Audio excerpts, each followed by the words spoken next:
Good evening all of you. कैसे हैं आप लोग? उम्मीद करता हूं कि आप लोग जहां भी होंगे सकुशल स्वस्थ होंगे। और क्लाइमेटोलॉजी की क्लास में हम लोग आज बहुत ही महत्वपूर्ण टॉपिक पढ़ने वाले हैं, क्योंकि इससे पहले हम लोगों ने क्लाइमेटोलॉजी का जो कॉन्सेप्चुअल पार्ट है वो तो समझ लिया है। मतलब बेसिक जो समझ होनी चाहिए वो हम लोगों ने गेन कर लिया है। अब हमें इस क्लाइमेटोलॉजी के कुछ अप्लाइड फॉर्म जो अप्लाइड जो ये अप्लाइड होगा जिन जिन टॉपिकों में क्लाइमेट, उनको भी देखना होगा। तो इसमें सबसे पहला जो टॉपिक आता है वो आता है साइक्लोन, यानी कि चक्रवात। तो आज हम लोग चक्रवात को समझेंगे। और आज पूरे प्रदेश में लगभग रात से ही बारिश हो रही है, तो मौसम तो ज़बरदस्त है ही है। और इधर कुछ टेक्निकल इश्यूज़ के कारण विलम्ब भी काफ़ी हुआ। बड़ी देर से हम लोग लगे हुए थे और कौस्तुभ जी ने वहाँ से बड़ा सपोर्ट किया तो हो पाया। तो खैर, आप सब लाइव आइए। कौस्तुभ जी इसको डलवा दीजिए लिंक हर जगह पे, और फिर क्लास शुरू करते हैं। हम लोग आज साइक्लोन पढ़ेंगे। सब लोग आ जाओ जल्दी जल्दी, और अपने दोस्तों को पहुंचा दो इसको फटाफट। आज मौसम बहुत डिस्टर्ब है, यहाँ लाइट भी नहीं है। देखते हैं इन्वर्टर कब तक चलता है। तो आज समस्या ही समस्याएं हैं। सब लोग आ जाओ, अपना नोटबुक निकालो। और कहाँ तक पढ़ लिया था? क्लाइमेट तक पूरा हो गया था। अब हमें देखना है साइक्लोन को। और साइक्लोन आपके प्रीलिम्स परीक्षाओं में तो खैर आएगा ही आएगा। आपके जो मेंस की परीक्षा होगी, मुख्य परीक्षा, उस परीक्षा में भी ये आएगा। ठीक है, मुख्य परीक्षा में भी ये आएगा, इस बात को ध्यान में रखिएगा। तो अगर आप लोग कहें तो फिर स्टार्ट किया जाए, प्रारंभ किया जाए। थोड़ा नाम ले लें। रामकृष्ण सिंह रावत, आस्तिक त्रिपाठी, वीना सिंह, पूजा पाठक, नीरज यादव, पूजा पाठक, जया शुक्ला। लखनऊ में कुछ जगह पानी भरा है। पानी नहीं, समुद्र बन गया है। बस सुबह से कंटिन्यू आज क्लाउड ब्रस्ट है ना। कपासी वर्षी मेघ बना हुआ है, ज़बरदस्त तरीके से बारिश हो रही है। कौस्तुभ, नरसिंह, नीलम, विनोद कुमार राजपूत, अभिनव गौतम। आज बड़ी नरक है। स्टार्ट करते हैं। शौर्य प्रताप सिंह, सब लोग आ गए। लाइव कम है लेकिन चलो पढ़ा जाए, स्टार्ट किया जाए। हमारे एक मित्र हैं, IRS हैं। उन्होंने फ़ोन किया कि सर आप इलाहाबाद से लखनऊ हैं और आप ही का सब स्वागत हो रहा है। आप जियोग्राफर हैं तो उसी के हिसाब से सब हो रहा है। चलो ठीक है। तो देखो साइक्लोन क्या होता है। पहले तो देखो कि में क्या क्या चीज़ें हम देख लें। साइक्लोन की परिभाषा या साइक्लोन क्या है, व्हाट इज साइक्लोन, को समझना है। उसके बाद हमें देखना होगा टाइप्स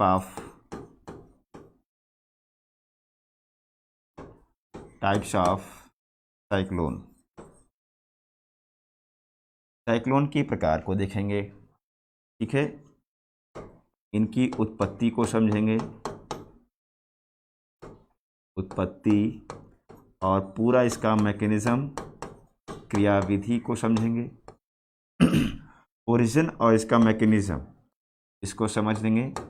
और जो वेदर पर इसका इम्पैक्ट, तो इम्पैक्ट ऑन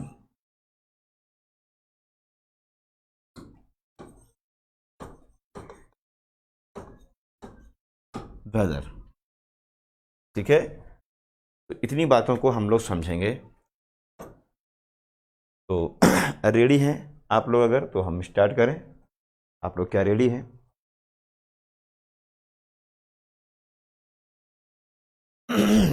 और बहुत ही ढंग से पढ़ाएंगे, तो आप लोग थोड़ा सा सीरियस होकर पढ़ाई करिएगा। और जैसे ही अगर आप लोग कहेंगे तो स्टैंडर्ड हाई और लो मेरा होता रहता है, वो आपके रिस्पांस पर। तो आप लोग रेडी हो जाओ, नोटबुक निकालो, और सबसे पहले आप एक परिभाषा लिखो, एक डेफिनेशन लिखो इसकी, साइक्लोन होता क्या है। फिर इसको डायग्राम से समझाएंगे। लिखो, चक्रवात एक मौसमी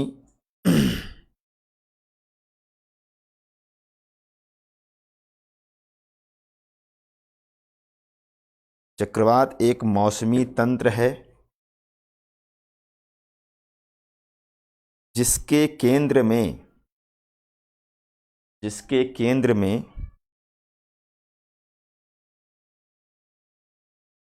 निम्न वायुदाब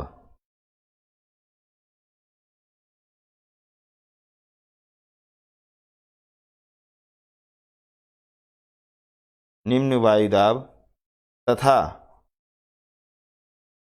पवन इस निम्न वायुदाब की ओर वक्रीय पथ, जो कर्व डायरेक्शन होता है, वक्रीय पथ पर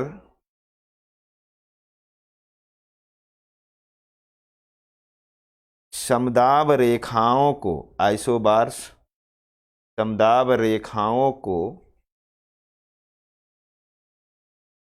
काटती हुई चक्रीय गति करता है।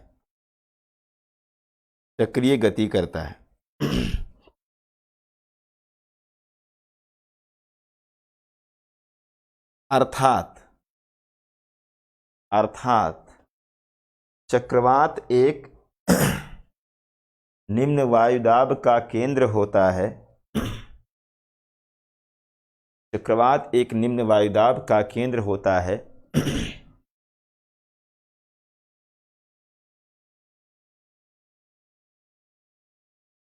निम्न वायुदाब का केंद्र होता है।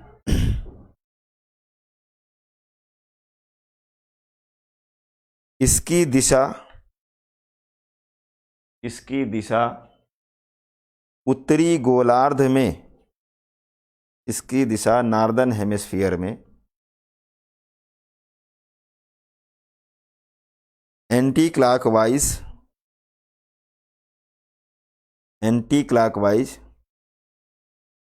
एवं दक्षिणी गोलार्ध में क्लॉकवाइज होती है।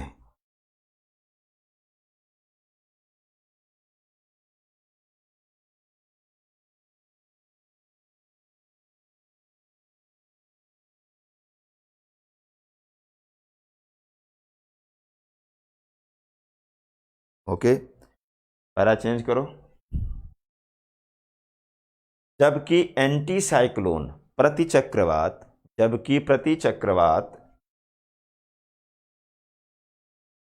सबको गुड इवनिंग। जबकि प्रतिचक्रवात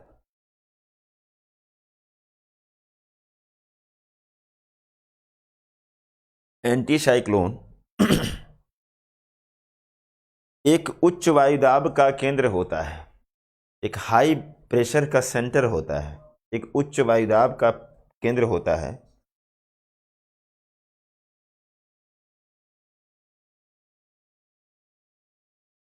जिससे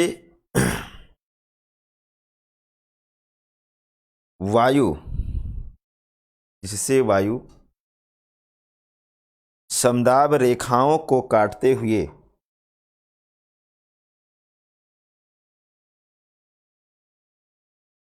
बाहर की ओर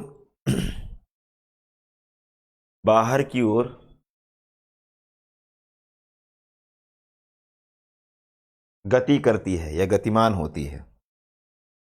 गतिमान होती है।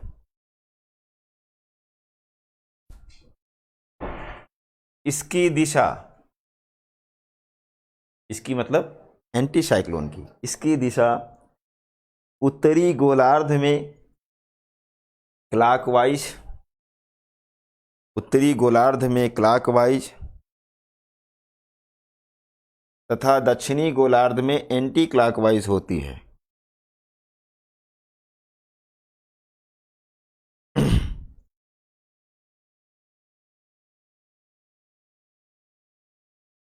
देखो ध्यान से,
ये नॉर्दर्न हेमिस्फीयर है,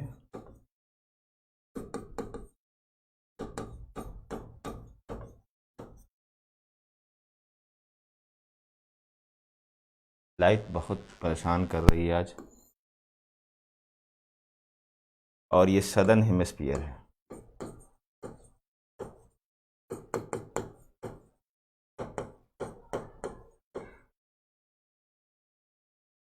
देखिए ध्यान से, हिंदी में अगर इसको देखें तो कहते हैं चक्रवात। वात वायु का पर्यायवाची है। तो दो शब्द हैं इसमें, एक है चक्र और एक है वात। तो वात को हमने कहा इसका मतलब है वायु, और चक्र मतलब चक्राकार, चक्राकार। तो चक्राकार वायु को ही हम चक्रवात कहते हैं, ठीक है। और हमने कहा कि ये लो प्रेशर का सेंटर होता है, एक केंद्र होता है। जैसे मान लो अगर हम कहें उत्तरी गोलार्ध में साइक्लोन की बात करें, तो हम कहते हैं ये एक सेंटर है, यह एक सेंटर है जहाँ पर क्या बन गया है, लो प्रेशर है। इस सेंटर पर क्या है, मान लो ये लो प्रेशर का सेंटर है, यहाँ पर लो प्रेशर है। तो जाहिर सी बात है कि अगर इस सेंटर से हम बाहर की ओर निकलें, यानी दूर जाएं, तो ये क्या होगा, प्रेशर बढ़ता जाएगा। केंद्र तो ये है, अगर ये केंद्र हम मान लेते हैं कि ये केंद्र है, तो इसके बाहर जाने पर इसकी तुलना में तो प्रेशर बढ़ेगा ही बढ़ेगा। जैसे मान लो अगर हम कहें कि ये एक समदाब रेखा है, ये एक समदाब रेखा है, और ये समदाब रेखा हम मान लेते हैं कि मान लो 980 है,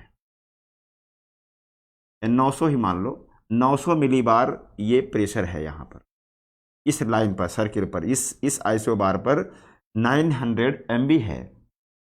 अब अगर हम थोड़ा सा बाहर निकले, ऐसे देखो, तो ये भी तो एक कहीं ना कहीं से आइसोबार बना। मान लो हमने कहा कि ये 940 है, कितना है, 940 है।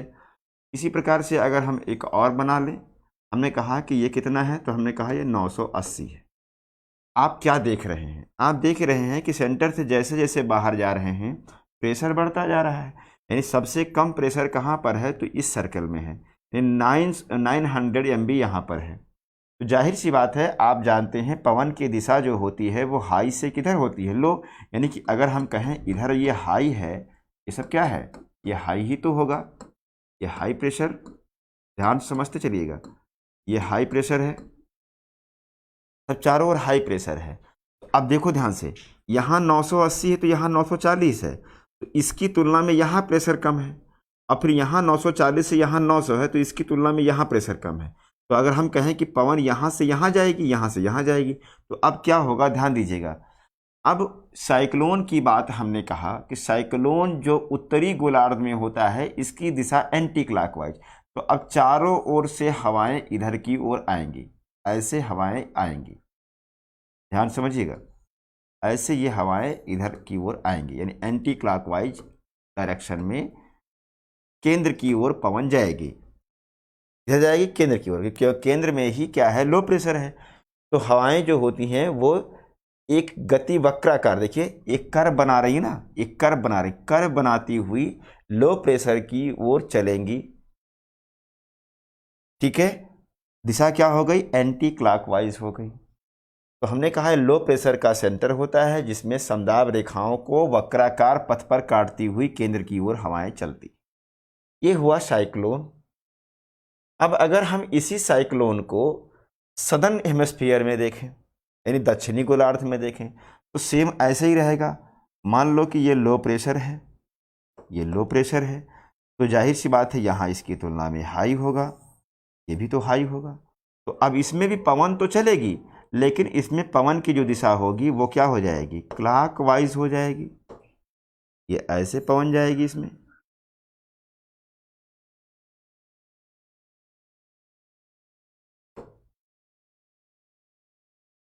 कहीं नहीं चल रही है, चलो ठीक है, कोई बात नहीं, आप समझ रहे होंगे। तो अब इसमें क्या हुआ, क्या दिख रहा है आपको, सब वही चीज़ है, इसमें कोई अंतर नहीं है। यहाँ लो है, सब इसकी तुलना में बाहर हाई होगा। तो अंदर की ओर हवाएं आएंगी, इसको काटते हुए, इन्हीं को काटते हुए अंदर की ओर आएंगी। अब ध्यान देने वाली बात क्या है, डायग्राम को आप ड्रा करते रहिएगा, ठीक है, डायग्राम को आप ड्रा करते रहिएगा और घबराइएगा मत, ठीक है। तो उत्तरी गोलार्ध में आपने दिशा को देखा एंटी क्लॉकवाइज है, और दक्षिणी गोलार्ध में कुछ नहीं, बस क्लॉकवाइज है। बात वही है, सेम चक्रवात है, कोई अंतर नहीं है, पर दिशा में क्या हो रहा है, परिवर्तन हो रहा है। अब आते हैं एंटी साइक्लोन को देखिए। तो एंटी साइक्लोन का मतलब होता है कि केंद्र में हाई प्रेशर होगा। मान लो ये सेंटर है और हमने कहा कि भैया यहाँ पर ये हाई प्रेशर हो गया, देखो ध्यान से, ये हाई प्रेशर है, ठीक। तो अब इसके बाहर जब निकलेंगे, ये समदाब रेखा है, आइसोबार है, तो ये सब प्रेशर कम होता जाएगा इस तरह से। अगर हम कहें कि यहाँ पर 1000 है, 1000 मिली बार प्रेशर है, तो यहाँ पर हमने मान लिया कि 980 है, यहाँ मान लिया 960 है, यहाँ पर मान लिया 940 है, ऐसे अब कुछ भी कर सकते हैं, कम करना है, ये ध्यान देना है। तो जाहिर सी बात है, अब यहाँ हाई है तो इधर सब की क्या हो गया, ये सब लो प्रेशर हो गया कि नहीं हो गया, ये सब लो हो गया, यानी बाहर की ओर निकलेंगे तो लो प्रेशर बन रहा है, अंदर की ओर हाई है, और हवा जो चलती है उसकी दिशा क्या होगी, हाई से लो की ओर होती है। अब ध्यान देना है कि जो एंटी साइक्लोन होता है उसकी उत्तरी गोलार्ध में क्या दिशा होगी, तो इसके विपरीत हो जाएगी। अगर ये क्लॉकवाइज चल रही है तो अब ये क्या होगा, एंटी क्लॉकवाइज ऐसे बाहर की ओर निकलेगी, ऐसे ये बाहर की ओर पवन निकलेगी, वायु समदाब रेखाओं को काटती हुई ये बाहर की ओर निकलेगी। तो ये उत्तरी गोलार्ध में एंटी क्लॉकवाइज, सॉरी उत्तरी गोलार्ध में ये क्या कर दिया मैंने, सॉरी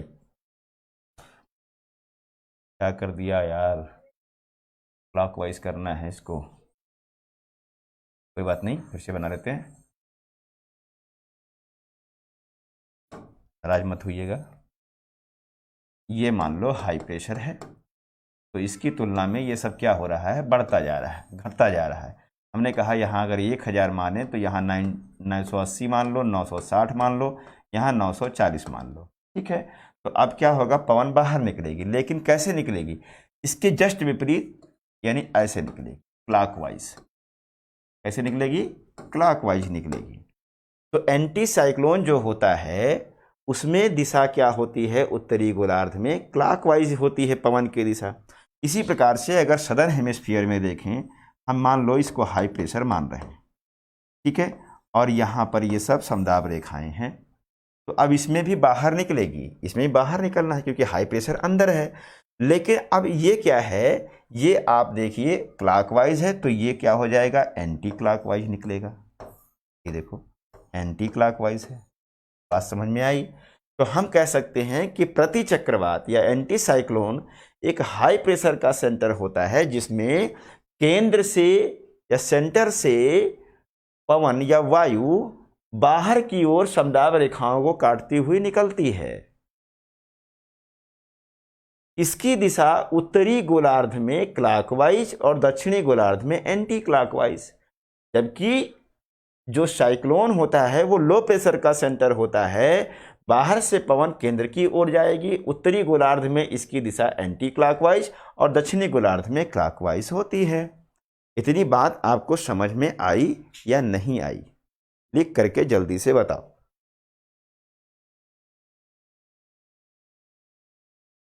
डेफिनेशन समझ में आया?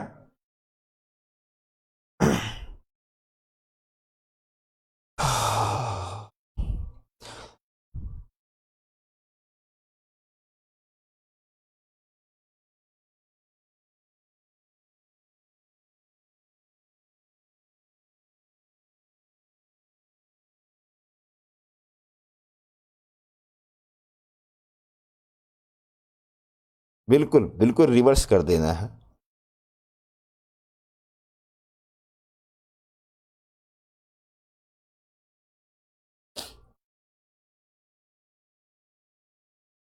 सबका क्लियर हो गया?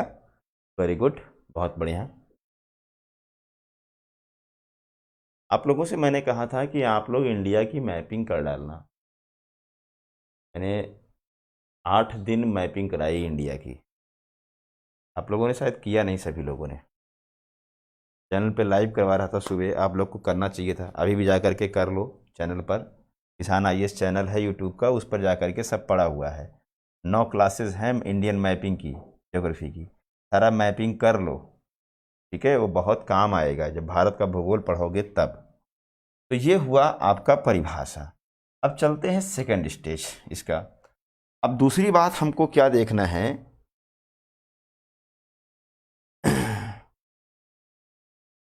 अब दूसरी बात क्या देखना है, चक्रवात के प्रकार। क्योंकि ये मेंस में टॉपिक है इसलिए आपको थोड़ा अच्छे से समझा रहे हैं इसको, ठीक है ना? साइक्लोन अच्छे से तो हम सब समझाते हैं। साइक्लोन 2 प्रकार का होता है। कितने प्रकार का? 2 प्रकार का। एक होता है समशीतोष्ण चक्रवात,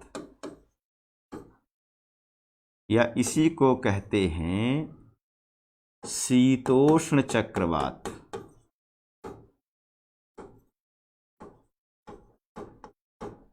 या इसी को वाताग्री चक्रवात भी कहा जाता है। फ्रंटल साइक्लोन, अंग्रेजी में कहेंगे टेम्परेट साइक्लोन। Temperate cyclone. और एक चक्रवात होता है उष्णकटिबंधीय चक्रवात। उष्णकटिबंधीय चक्रवात, ट्रॉपिकल साइक्लोन।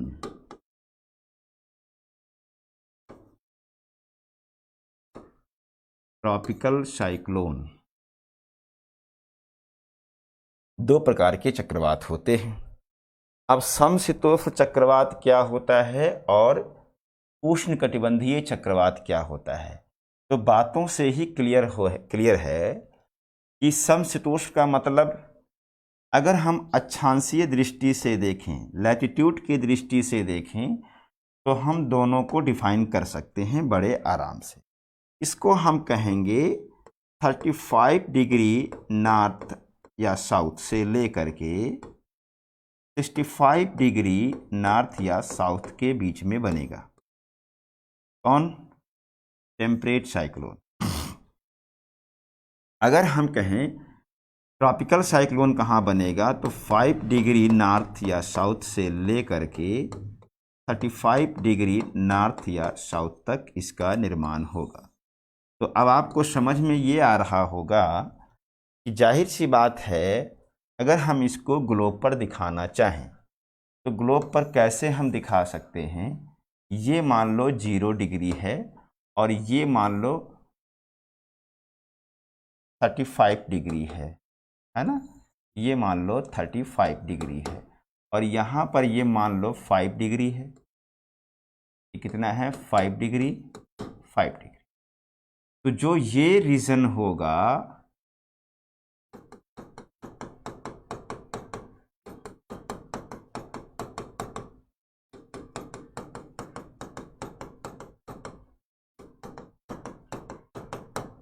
ये क्या होगा?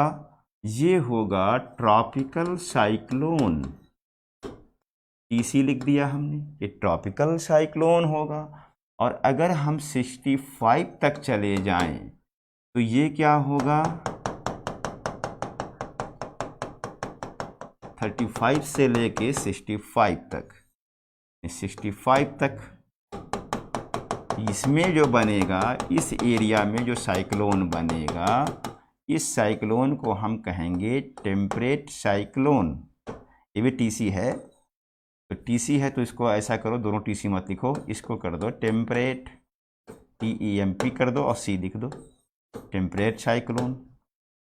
यानी हम क्या कह सकते हैं कि जो समशीतोष्ण चक्रवात होता है वो 35 डिग्री उत्तरी दक्षिणी अक्षांश में से लेकर के 65 डिग्री उत्तरी दक्षिणी अक्षांश के मध्य में बनता है, जबकि उष्णकटिबंधीय चक्रवात 5 डिग्री उत्तरी दक्षिणी से लेकर के 35 डिग्री उत्तरी दक्षिणी अक्षांश तक बनेगा। तो ट्रॉपिकल यानी ये गर्म क्षेत्र है कि नहीं है? ये पूरा देखो ये गर्म क्षेत्र है। तो जब गर्म क्षेत्र है तो इसीलिए इसको ट्रॉपिकल साइक्लोन कहते हैं, और ये समशीतोष्ण क्षेत्र है तो इसको समशीतोष्ण चक्रवात कहते हैं। अब यहाँ पर देखो, इसमें एक शब्द आया है वाताग्री चक्रवात।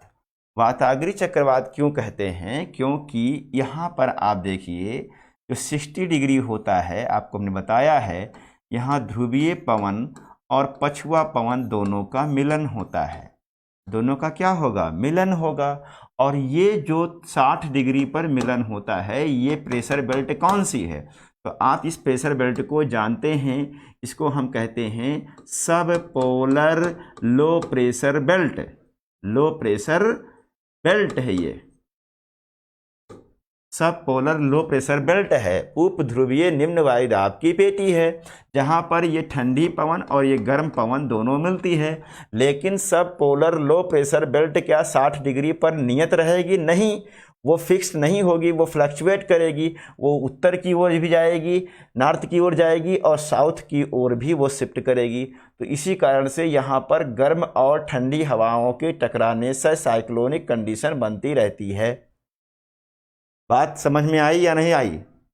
तो इन दोनों में एक बेसिक डिफरेंस ये होता है नामकरण के आधार पर।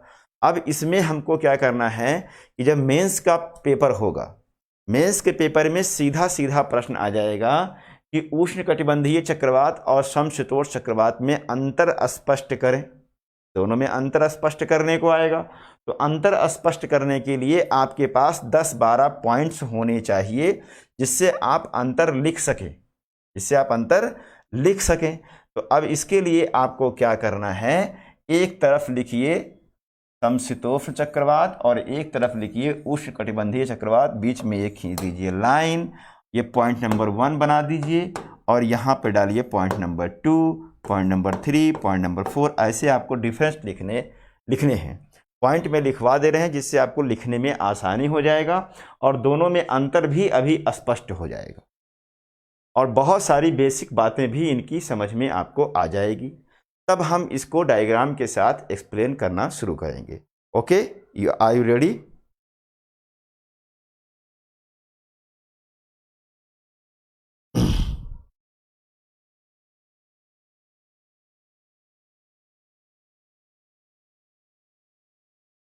बैठ के लिखवाते हैं, कोई दिक्कत?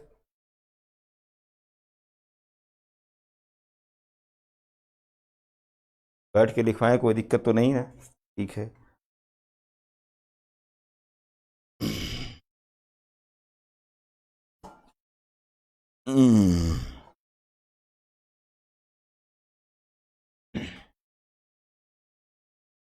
लिखो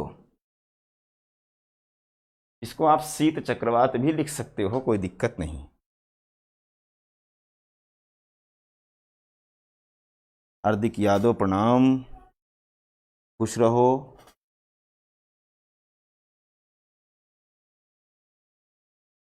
अच्छा, एक चीज़ ध्यान रखना, जो विद्यार्थी लखनऊ से देख रहे हों, इलाहाबाद विश्वविद्यालय पेज पर जो लखनऊ से देख रहे हैं, तो उनको जानकारी दे दूं कि अब मैं लखनऊ में तो हूँ ही, यहाँ परमानेंट शिफ्ट हूँ, और सैटरडे संडे को इलाहाबाद रहता हूँ, और बाकी दिन यहाँ पर भी हमने एक स्थान कर लिया है। तो एक मैं जो सेवा दे रहा हूँ अपनी, वो सेवा दे रहा हूँ आकार IAS में। आकार IAS है पूर्णिया में, वहाँ पर मैं अपनी सेवाएं दे रहा हूँ। जिसे मिलना हो, अगर आपको कभी मिलना हो, कोई चीज़ पूछना हो, कोई चीज़ समझना हो, तो आप बेहिचक हमारे पास आइए, फ़ोन कर लीजिए और चले आइए आराम से, कोई दिक्कत नहीं है। ठीक है, तो जो भी लोग लखनऊ के हैं वो बड़े आराम से आकर के हमसे मिल सकते हैं। कल काफ़ी लोग मिलने भी आए थे हमसे, विश्वविद्यालय के लोग जो पढ़ते हैं। तो ये सूचना है एक छोटी सी, लिखो समशीतोष्ण में, लिखो इसमें, इसे V आकार का साइक्लोन कहते हैं। इसे लिखो, इसमें लिखो इसे V आकार का, V मतलब ये कैपिटल लेटर में लिख के इन्वर्टेड कामा लगा देना, इसे V आकार साइक्लोन कहते हैं।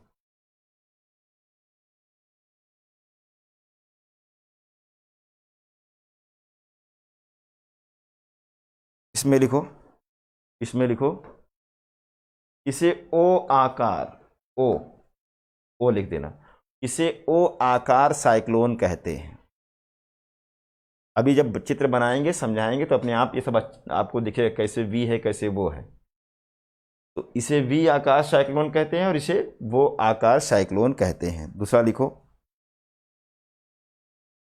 इसमें लिखो एक्स्ट्रो, EXTRO,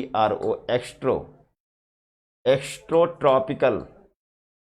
ये सब IAS के PT में, जो आप इस बार PT देंगे, इसमें सब में ये प्रश्न आएंगे और यही सब शब्द मिलेंगे आपको, यही सब टर्मिनोलॉजी मिलेगी। तो घबराइए मत, सब प्रश्न इसी से हो जाएगा आपका। एक भी प्रश्न PT का जितना हमने पढ़ाया है क्लाइमेटोलॉजी मैपिंग, अगर एक प्रश्न भी UPSC में बाहर जाएगा तो आप मुझे दोष दीजिएगा। जितना टॉपिक पढ़ाया हूँ उसमें से अगर आएगा तो मेरे से आ जाएगा। तो एक्स्ट्रोट्रॉपिकल साइक्लोन कहते हैं इसको, लिखो एक्स्ट्रोट्रॉपिकल। एक्स्ट्रोट्रॉपिकल मतलब ये होता है कि ट्रॉपिकल रीजन के बाहर का क्षेत्र, यानी उष्णकटिबंधीय क्षेत्र से बाहर का क्षेत्र, और इसको लिखो ट्रॉपिकल साइक्लोन होता है। इसको लिखो ट्रॉपिकल साइक्लोन होता है।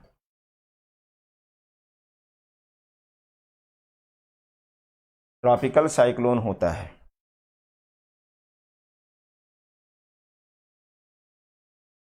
इसमें लिखो अगला पॉइंट, इसमें लिखो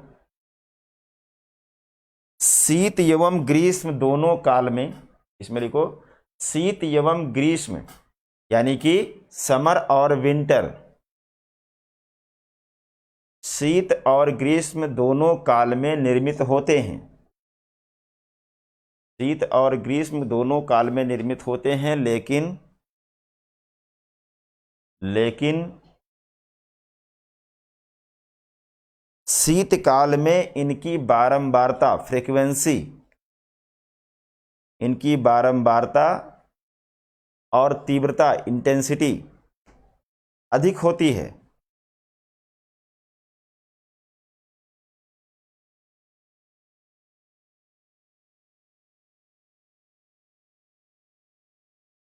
इसमें लिखो ये सामान्यतः ग्रीष्मकालीन चक्रवात होते हैं। ट्रॉपिकल में लिखो ये ग्रीष्मकालीन चक्रवात होते हैं जो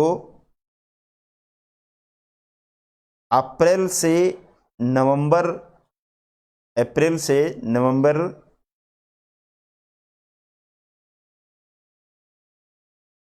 तक निर्मित होते हैं।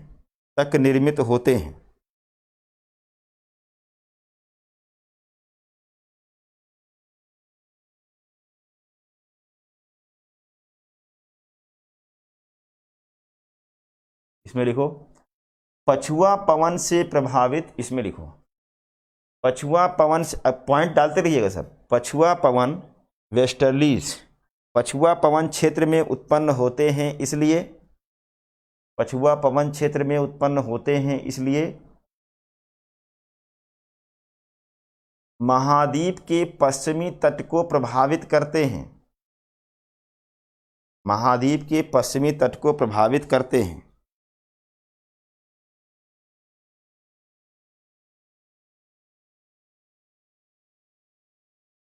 इसमें लिखो व्यापारिक पवन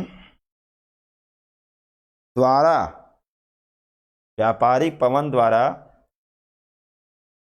ड्राइव किए जाते हैं। ड्राइव, परिवहित। व्यापारिक पवन, ये ट्रेड विंड के द्वारा ड्राइव किए जाते हैं, या आप लिख दो व्यापारिक पवन के द्वारा परिवहित किए जाते हैं, इसलिए महाद्वीप के पूर्वी तट को प्रभावित करते हैं। महाद्वीप के पूर्वी तट को प्रभावित करते हैं।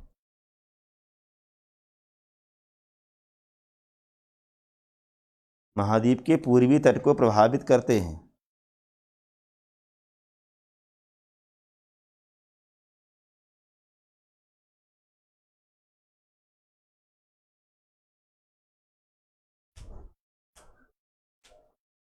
इसमें लिखो ये, या लिखो इनकी दिशा, या ऐसे लिखो इनका ड्राइविंग रूट, या ऐसे क्या लिखवाएं इसका गमन पथ। इसका गमन पथ ध्रुवों की ओर होता है, पोल की ओर होता है, यानी कि ये बनेगा तो ये ऐसे चलेगा ध्रुवों की ओर। इनका गमन पथ ध्रुवों की ओर होता है।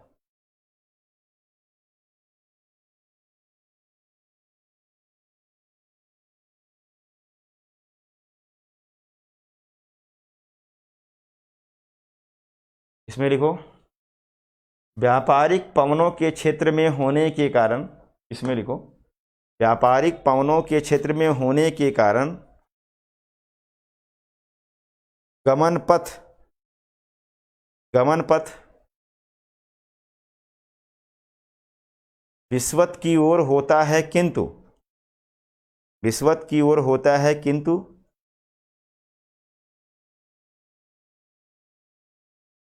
कोरियालिस प्रभाव से उत्पन्न बलाघूर्ण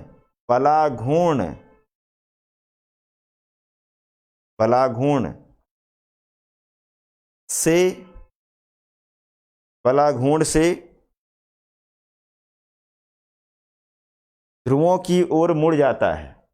ध्रुवों की ओर मुड़ जाता है।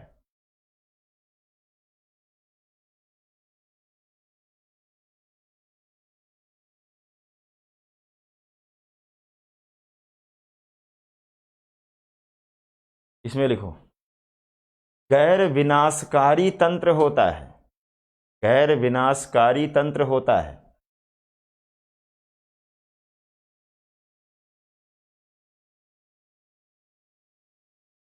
मतलब बहुत विनाश लीला नहीं होती है इससे, और ये ट्रॉपिकल जब आता है तो बहुत विनाश करता है। तो इसमें लिख दो विनाशकारी तंत्र होता है।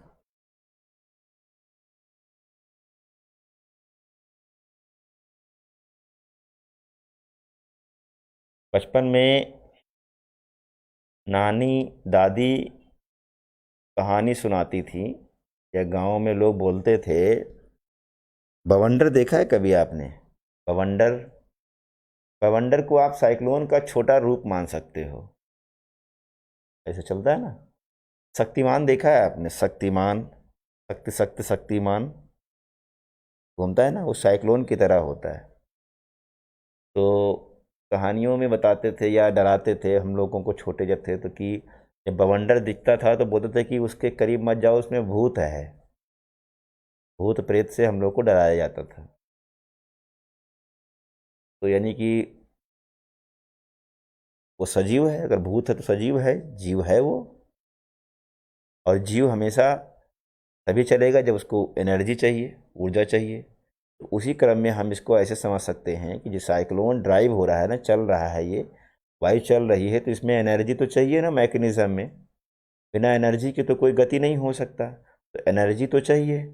तो इस साइक्लोन को यानी टेम्परेट साइक्लोन को एनर्जी कहाँ से मिलती है, तो ध्यान दीजिएगा एनर्जी इसको कहाँ से मिलती है। जैसे आप देखो कि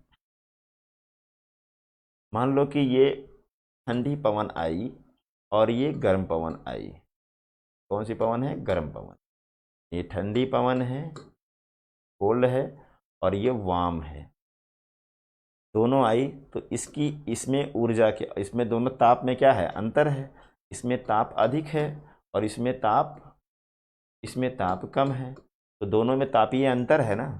तो दोनों जब टकराती हैं, दोनों के टकराने से ही तो बनता है ये चक्रवात, क्योंकि वाताग्री चक्रवात है ना, ये वाताग्र बन रहा है, फ्रंट बन रहा है, दोनों पवन ने टकरा रही हैं।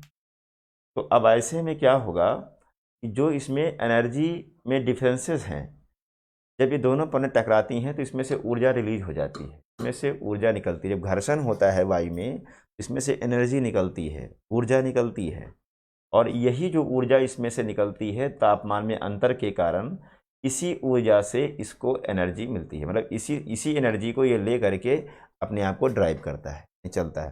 तो इसको ऊर्जा की प्राप्ति कहाँ से होती है? पवन के ताप में अंतर के कारण जो ऊर्जा उत्पन्न होती है, वही ऊर्जा इसको मिल जाती है टेम्परेट को। लेकिन जो ये ट्रॉपिकल साइक्लोन होता है, इसमें ऊर्जा कहाँ से मिलती है? तो आपने पढ़ा था वर्षा। वर्षा में आपने पढ़ा था कि अगर हम कहें कि मान लो ये साइक्लोन है, यहाँ साइक्लोन है, और पवन ये क्या हो रही है? चारों ओर से इधर की ओर आ रही है ना, इधर से आ रही है पवन चारों ओर से। तो ये यहाँ टकरा करके क्या होगी? ऊपर की ओर उठेगी। ये ऊपर की ओर उठेगी कि नहीं उठेगी? ऊपर की ओर उठेगी, और यहीं पर जाके क्लाउड बना करके ये वर्षा करेगी, यहाँ पर वर्षा करेगी। तो जब ये पवन यहाँ पर चारों ओर से आएगी, यहाँ टकरा करके ऊपर की ओर उठेगी, तो ऊपर की ओर उठती है तो वायु क्या होती है? एक्सपेंशन इसका होता है, फैल जाती है वायु।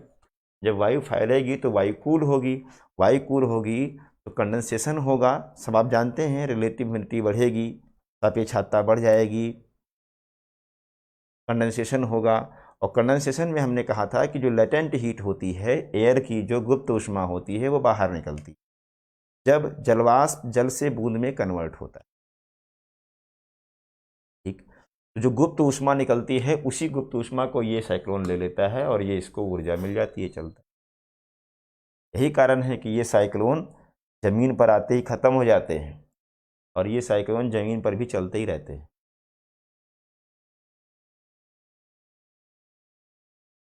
समझ में आया? देखो,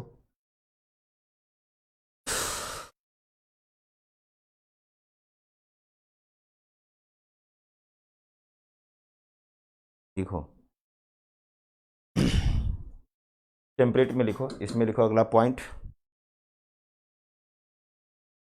इसको वायु राशियों के तापीय विरोधाभास से, इसको वायु राशियों के तापमान में अंतर से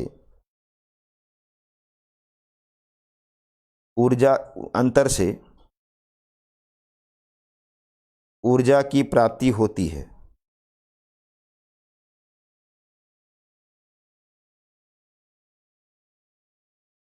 इसमें लिखो संघनन, कंडेंसेशन, संघनन के गुप्त ऊष्मा से प्राप्त होती है, गुप्त ऊष्मा से ऊर्जा प्राप्त होती है। कंडेंसेशन के लेटेंट हीट से एनर्जी प्राप्त होती है।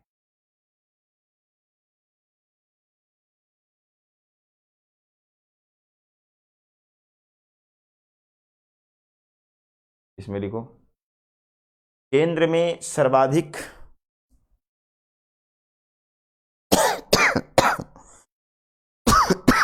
केंद्र में सर्वाधिक सक्रियता होती है, केंद्र में सर्वाधिक सक्रियता होती है।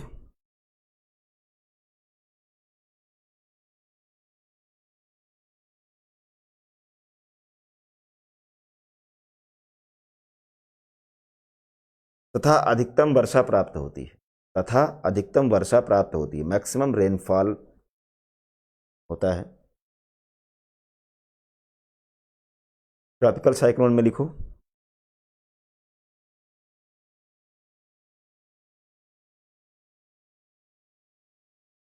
केंद्र में शांत क्षेत्र होता है। ट्रॉपिकल में लिखो, केंद्र में शांत क्षेत्र होता है तथा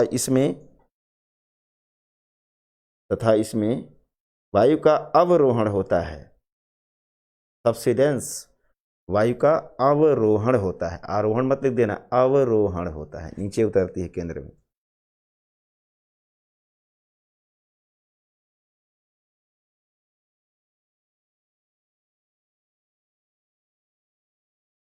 टेम्परेट में लिखो,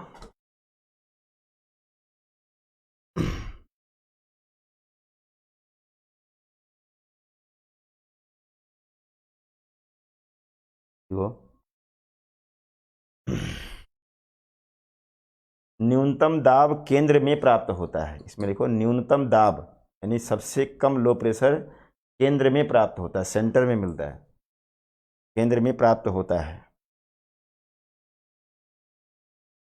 ट्रॉपिकल में लिखो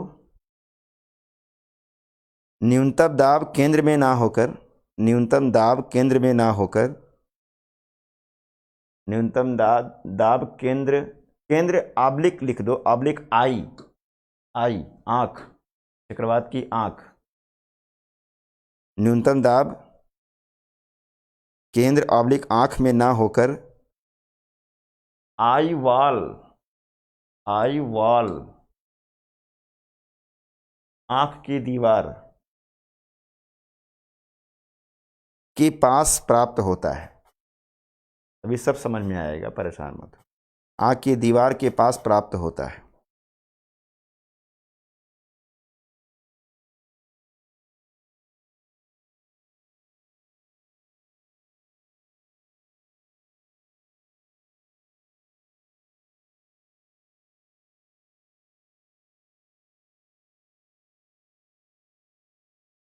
इसमें लिखो वायु की गति 40 से 60 किलोमीटर प्रति घंटा होती है। वायु की गति 40 से 60 प्रति घंटा, 40 से 60 40 to 60 किलोमीटर पर आवर होती है। इसमें लिखो वायु की गति 80 to 120, 80 से 120 किलोमीटर पर आवर। हालांकि ये बहुत ज़्यादा भी हो सकता है जब हरिकेन टॉर्नेडो बन जाता है। टॉर्नेडो सुना होगा आपने, हरिकेन का ही विहंगम रूप होता है टॉर्नेडो। तो टॉर्नेडो जब होता है यानी साइक्लोन ही है, वो ट्रॉपिकल साइक्लोन ही होता है। तो टॉर्नेडो जब होता है तो उसमें गति बहुत अधिक हो जाती है, 420 किलोमीटर पर आवर हो जाता है जब इसका विहंगम। तो सामान्यतः ट्रॉपिकल साइक्लोन की जो गति होती है वो 80 से 120 किलोमीटर प्रति घंटा होती है। लेकिन टॉर्नेडो की कंडीशन में, ब्रैकेट में लिख दो, टॉर्नेडो की कंडीशन में ये 420 किलोमीटर प्रति घंटा हो जाती है इसकी गति।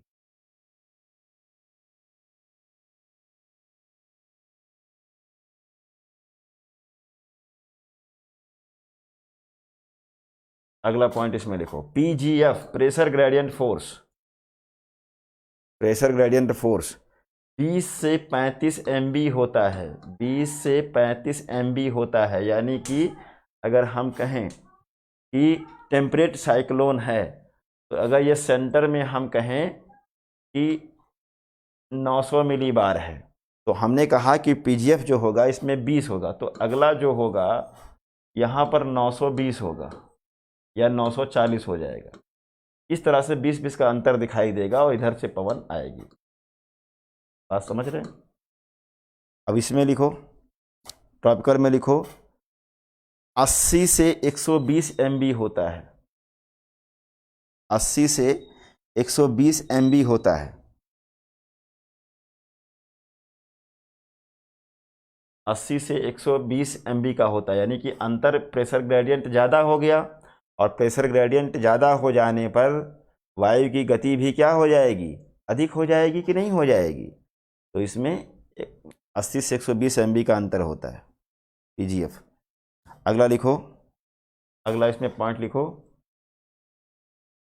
हमको लग रहा है लिखवाने से लोग भाग रहे हैं, लाइव देख नहीं रहे हैं, तो फिर कहो तो बंद कर दें। यही सब तो समस्या है कि पता नहीं क्या पढ़ना चाहते हैं, पता नहीं क्या करना चाहते हैं, बस हम साइक्लोन ख़त्म कर दें बस। मूड तो इसी डिस्टर्ब होता है कि क्या क्या कितने हाई लेवल की चीज़ आपको बता रहे हैं, बनेंगे आईएएस और पीसीएस, आप देख रहे हैं चपरासी बनने लायक तो है नहीं।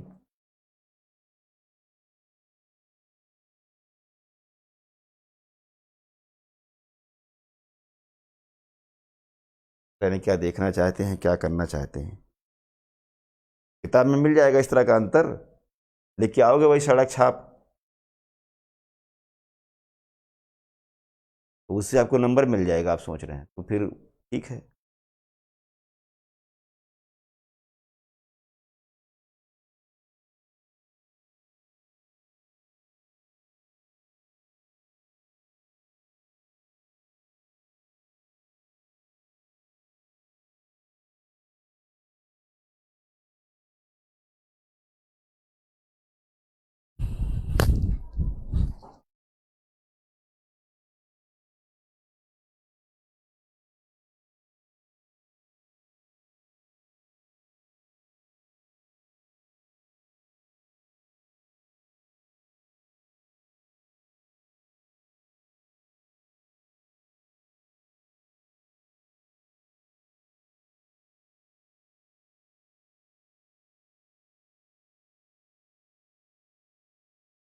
हम आप लोगों को थोड़ी करें, दो चार लोगों के लिए हम थोड़ी अपना करियर दांव पे लगाए हैं।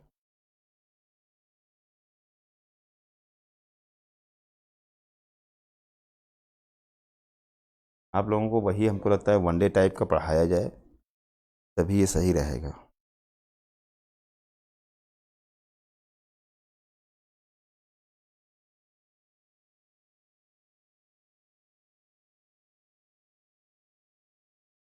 अरे हम आप लोगों को लिखने की थोड़ी कह रहे हैं, मैं ये कह रहा हूँ कि 70 लोग देख रहे थे लाइव, 30 लोग आ गए, तो इसका मतलब क्या है, मैं ये कह रहा हूँ।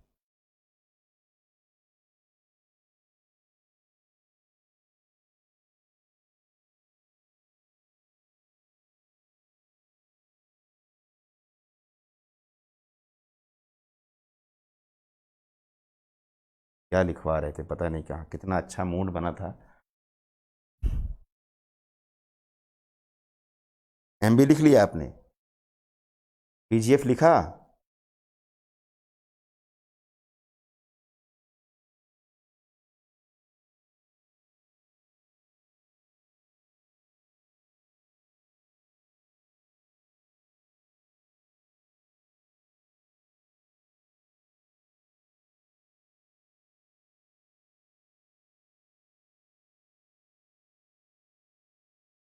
लिखो इसका व्यास, इसका व्यास टेम्पलेट में लिखो, इसका व्यास 1600 से 3200, 1600 से 3200।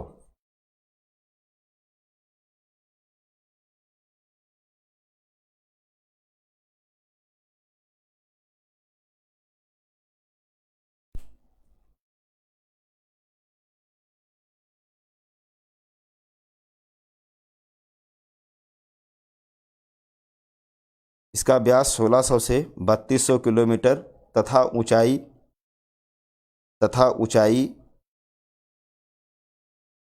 6 से 8 किलोमीटर, 6 से 8 किलोमीटर।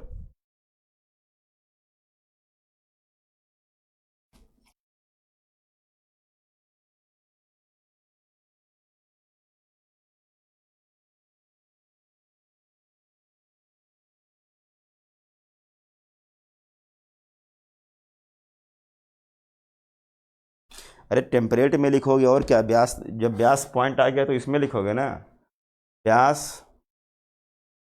1600 से 3200 किलोमीटर,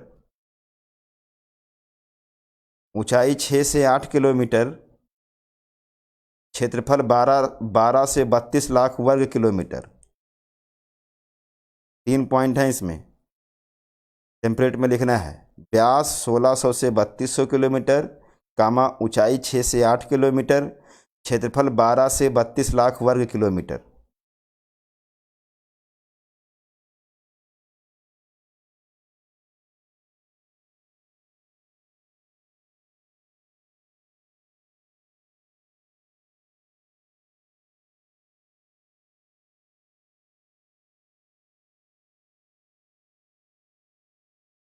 गारंटी देता हूँ यहाँ से कि यूपीएससी में प्रश्न इस बार आएगा।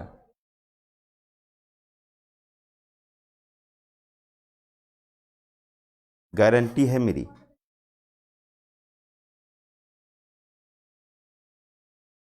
जो मन में आए करो। इसमें लिखो व्यास, व्यास, अब ट्रॉपिकल में लिखो, ट्रॉपिकल में लिखो व्यास 5 से 500 किलोमीटर,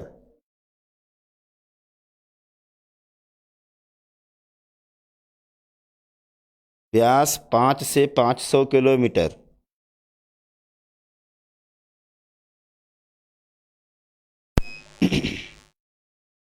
ऊंचाई 10 से 12 किलोमीटर,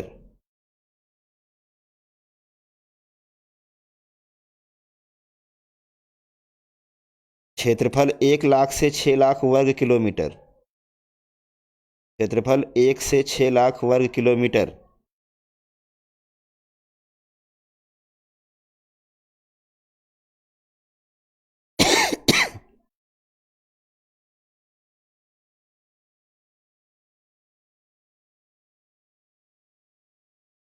इसमें लिखो, इसमें लिखो वाताग्री बादलों की श्रृंखला बनती है। कैसे लिखो? वाताग्री बादलों का अनुक्रम बनता है, वाताग्री बादलों का अनुक्रम बनता है।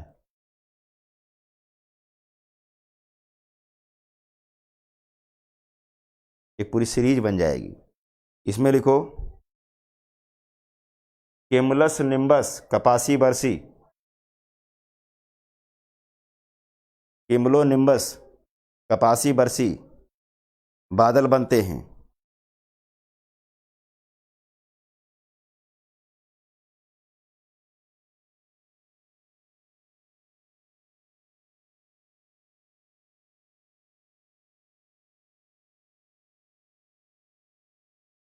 कितने पॉइंट लिखे आपने?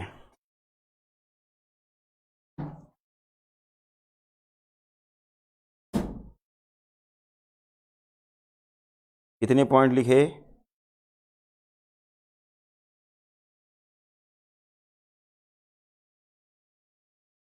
14 पॉइंट। तो पीसीएस में अगर लिखने को आएगा या आईएएस में लिखने को आएगा, जीएस में, तो लिख लेंगे ना। एक प्रश्न लिख लो यहाँ पर, प्रश्न लिख लो समशीतोष्ण तथा टेम्परेट एवं उष्णकटिबंधीय ट्रॉपिकल साइक्लोन में अंतर स्पष्ट करें, अंतर स्पष्ट करें। तो ये पर्याप्त होंगे, ये पॉइंट लिखिएगा। जाके कूड़ा कबाड़ा किताब से लिख के आएंगे तो नंबर नहीं मिलेगा। मर्जी आपकी है क्या लिखना है। चलो एक्सप्लेन करते हैं इसको।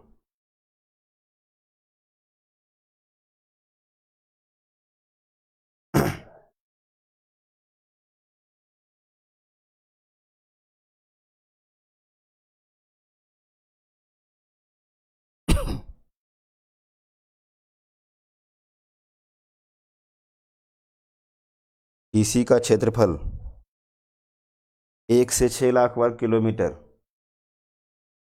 1 से 6 लाख वर्ग किलोमीटर।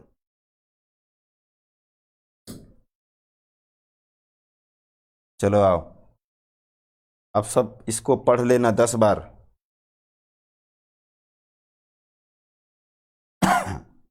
देखो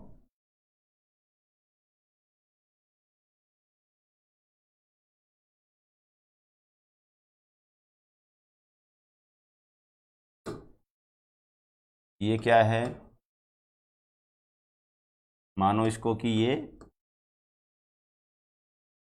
ध्रुवीय पवन है, पोलर विंड।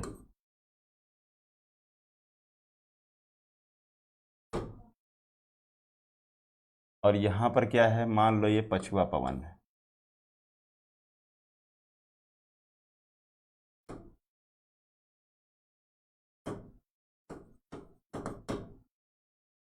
तो ये क्या है, वाम है, और ये क्या है, कूल है। तो ठंडी पवनें हैं, यही दोनों जब टकराती हैं तो इसमें साइक्लोन बनता है। अब सारी इसकी विशेषता जो आपने 14 पॉइंट लिखे हैं, वो 14 पॉइंट केवल अगर टेम्परेट का निकाल लो तो इसकी विशेषता तो हो जाएगा कि नहीं हो जाएगा। अगर मान लो अब बुद्धि लगाना है अब गंवार तंत्र को अगर पढ़ाओ तब तो फिर सर फट जाएगा कि तो कुछ पढ़ाया, कुछ आया ही नहीं, ये तो बर्बाद कर दिया ज़िंदगी हमारी। हकीकत में है, अगर आपको टेम्परेट की विशेषता लिखने को आ जाए तो हमको बताना पड़ेगा क्या टेम्परेट की विशेषता। आप बताओ, जो आपने 14 पॉइंट लिखे हैं टेम्परेट के, सारे उठा करके लिख दीजिए, वही तो विशेषता उसका होगा। टेम्परेट साइक्लोन से आप क्या समझते हैं, उठा करके वही लिख दीजिए। तो टेम्परेट के बारे में पूछा जाए, टेम्परेट की विशेषता पूछा जाए, है ना, कि टेम्परेट क्या होता है, तो आप नहीं कर लेंगे।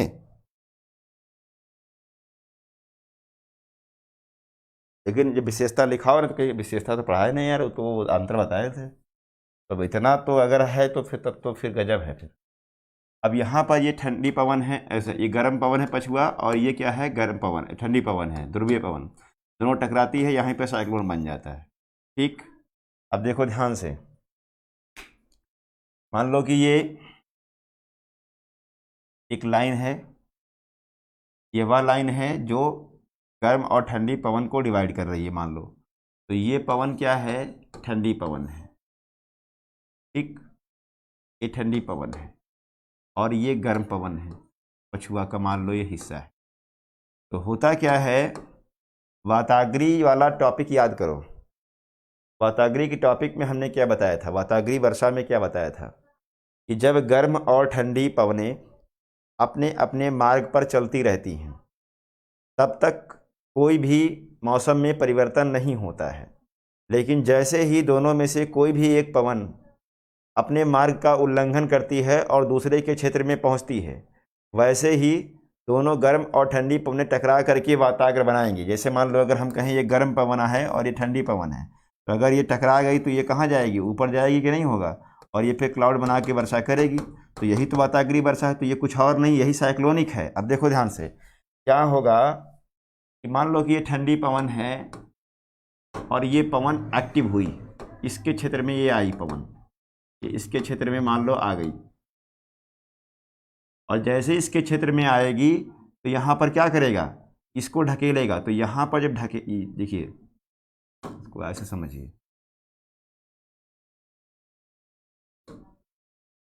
ये मान लो इसको यहाँ तक रहना था, आगे आ गई, तो ये सब गर्म पवन तो चल रही है ना इसमें, देखो ध्यान से, ये सब गर्म पवन का क्षेत्र है। तो जैसे ही ये इसके क्षेत्र में आएगी, यहीं पर टकराएगी और ये साइक्लोन बनेगा। यानी ये इधर से आया, ये इधर से आया, दोनों टकराए तो क्या बनेगा, साइक्लोन बनेगा। तो अब ये ठंडी पवन क्या करेगी, इसको अलग कलर से करते हैं, ये ठंडी पवन क्या करेगी, इसको ढकेलेगी, ऐसे इसको इसे ढकेलेगी।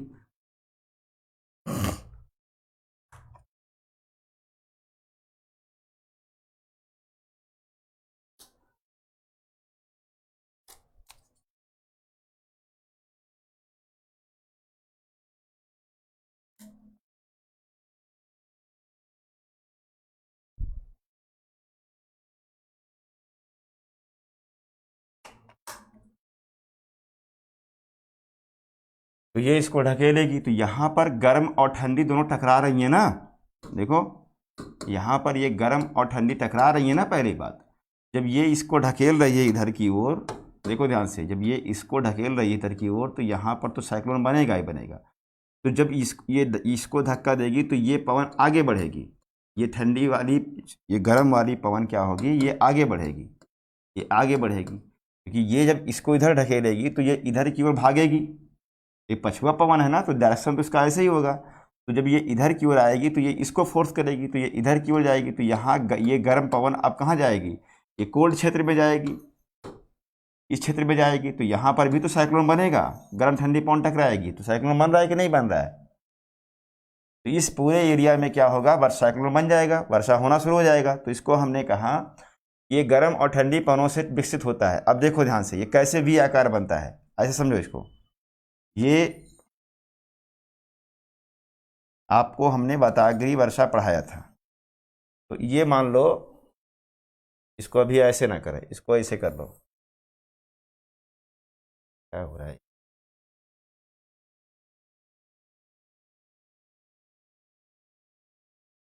ये ऐसे मान लो। तो अगर हम कहें कि अब ये ठंडी पवन इधर की ओर आ रही है ऐसे, देखो ध्यान से, ये वी आकार का हो गया कि नहीं हो गया, ये वी आकार का हो गया। तो जब ये ठंडी पवन इधर आ रही है तो यहाँ पर क्या है, ये गर्म पवन का क्षेत्र है, पछुआ वाला क्षेत्र है ये, तो ये बेचारी इधर की ओर भागेगी कि नहीं भागेगी, और जब इधर भागेगी तो ये पूरा सब कोल्ड का एरिया ही है, ये सब ठंडी पवन का एरिया है कि नहीं है, ये सब ठंडी पवन का एरिया है। तो अब ये जब इधर की ओर जाएगी, इधर डायरेक्शन इसका होगा, तो यहाँ पर फिर तो टकराएगी गर्म और ठंडी पवन, तो यहाँ फिर टकराएगी तो यहाँ पर ही फ्रंट बनेगा, यानी ये इधर की ओर, ये इधर फ्रंट बनेगा, तो ये ऐसे आएगा, तो ये पूरा एक सर्कल बन जाएगी, इस तरह से साइक्लोन बनेगा। तो अब क्या हो रहा है कि यहाँ पर एक फ्रंट बना, तो ये कौन सा फ्रंट है, ये कहेंगे कोल्ड फ्रंट है। क्यों कोल्ड फ्रंट है, जब ठंडी पवन गर्म के क्षेत्र में जाएगी तो कोल्ड फ्रंट होगा, और ये गर्म पवन यहाँ पर जा रही है तो यहाँ पर कौन सा फ्रंट है, यहाँ पर जो फ्रंट है ये फ्रंट है वार्म फ्रंट।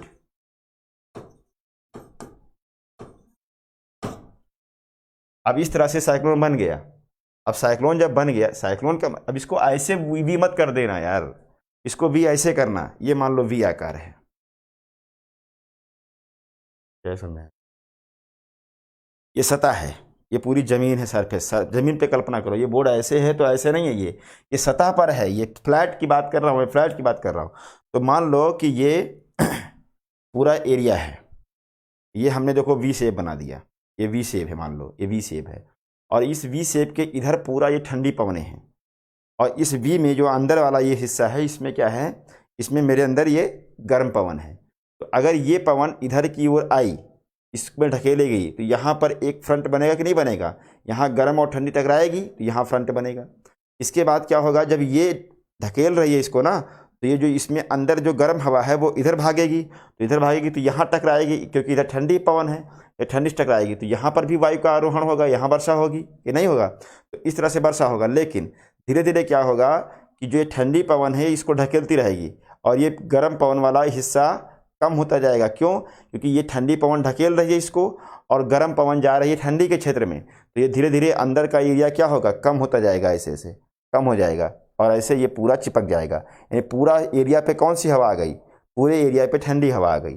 अब ठंडी हवा नीचे पूरा आ गई तो बन जाएगा हाई प्रेशर, और जैसे ही हाई प्रेशर बना तो क्या बन गया, एंटी साइक्लोन। तो साइक्लोन और एंटी साइक्लोन,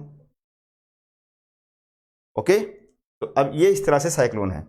अब इसको देखो ध्यान से, अगर हम कहें कि ये कैसे होगा, अगर इसको हम मैप पर देखें, हमने कहा कि ये पछुआ पवन से ड्राइव होते हैं, विशेषता में लिखवाया हमने। अब पछुआ पवन से जब ड्राइव होते हैं तो ये हमेशा महाद्वीप के पश्चिमी भाग में बनेंगे। तो अगर हम कहें कि ये मान लो कि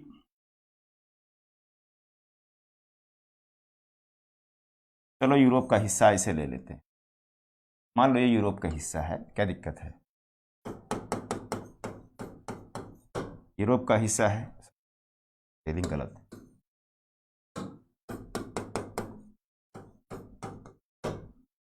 ठीक है। तो अगर हम ये कहें कि यहाँ पर भैया ये 60 डिग्री है, ये 60 डिग्री पर ही ले लो, तो ये अटलांटिक है,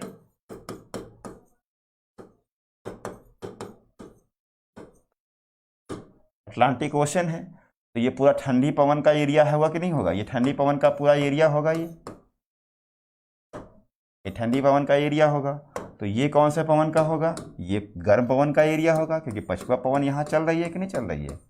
तो पछुआ पवन ये स्थल है और ये जल है, तो यहाँ से जल को ग्रहण किया, आर्द्रता को ग्रहण किया किसने, ह्यूमिडिटी को ऑब्जर्व किया पछुआ पवन ने। अब ये ले करके चल रही है। अब ये ठंडी पवन अगर मान लो इधर की ओर आ जाए, इसमें आ जाए, जब इसमें आएगी तो ये क्या होगा, साइक्लोन बन जाएगा। साइक्लोन बनेगा तो ये अब ये पवन इधर की ओर भागेगी, ये इधर की ओर भागेगी, तो यहीं पर तो ये गोला बन रहा है कि नहीं बन रहा है साइक्लोन, और पछुआ पवन इसको खींच करके अंदर की ओर ले चलेगा, इसकी दिशा क्या हो जाएगी, ध्रुवों की ओर चलेगी, ये ध्रुवों की बढ़ता जाएगा।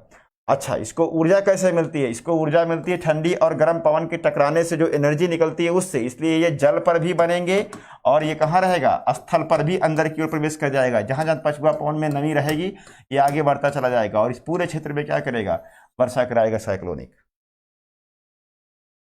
तो अब इसमें आपको क्या लेके आना है, इसमें आपको लेके आना है कोल्ड फ्रंट, इसमें आपको लेके आना है वार्म फ्रंट, इसमें आपको लेके आना है अक्लूडेड।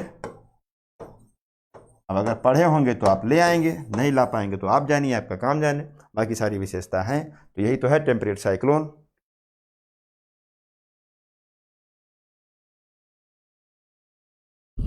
कुछ आया समझ में?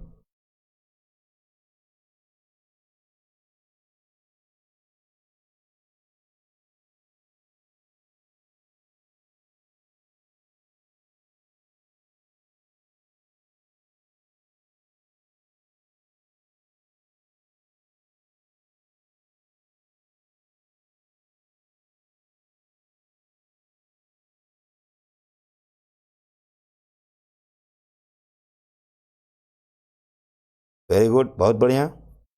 सौरभ, नीलम, चंदन, योगिता, आस्तिक, अतुल, दिव्यांशी, निकिता, प्रभाकर। प्रभाकर यार आके मिलो लखनऊ, आपसे तो मिलना है। Anirudh, Amit, Dipendra, very good. ऋचा झा, सतीश कुमार, चलो कुछ समझ रहे हैं आप लोग। इसका अभी और एडवांस वर्जन होता है, लेकिन इसका और एडवांस वर्जन पढ़ने का मतलब है कि ऑप्शनल जब पढ़ना पड़ेगा तो इसमें अभी बहुत कुछ पढ़ना होता है। एक एक क्लाउड की सीरीज बनानी पड़ती है, कौन कौन सा क्लाउड बनता है, कैसे कैसे सब होता है। तो इसमें ज़रूरत नहीं है जीएस में, वैसे ही बहुत ज़्यादा कर दिया है हमने। तो जब अभी अगर पढ़ना हो आपको ऑप्शनल सब्जेक्ट के रूप में ज्योग्राफी, तब तो फिर इसको पूछो मत कहाँ जाएगा ये। चलो खैर, परीक्षा की दृष्टि से आपका सबसे ज़्यादा इम्पोर्टेंट है क्या? Tropical cyclone.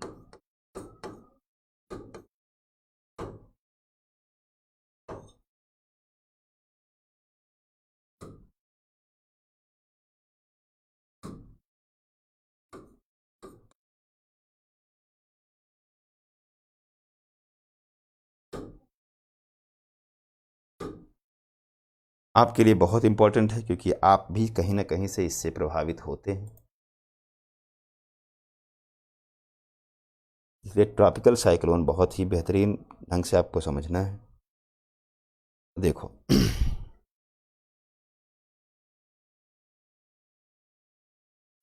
पहले तो इसके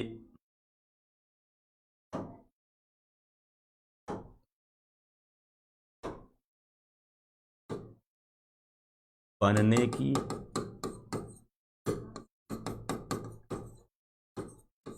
आवश्यक दशाएं, बनने की आवश्यक दशाएं क्या हैं, इसको समझना पड़ेगा। तो इसकी बनने की आवश्यक दशाएं जो हैं वो नंबर 1, गर्म जलीय सतह, वार्म वाटर बॉडी होना चाहिए, या वार्म वाटर सरफेस, गर्म जलीय सतह। और क्या होना चाहिए? और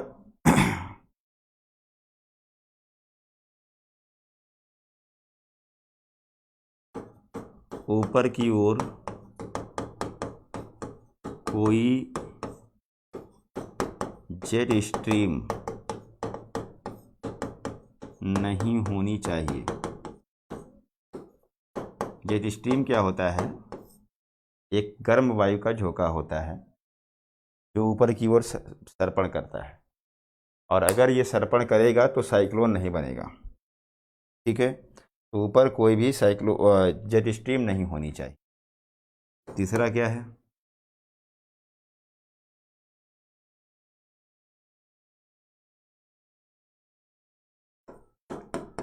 तो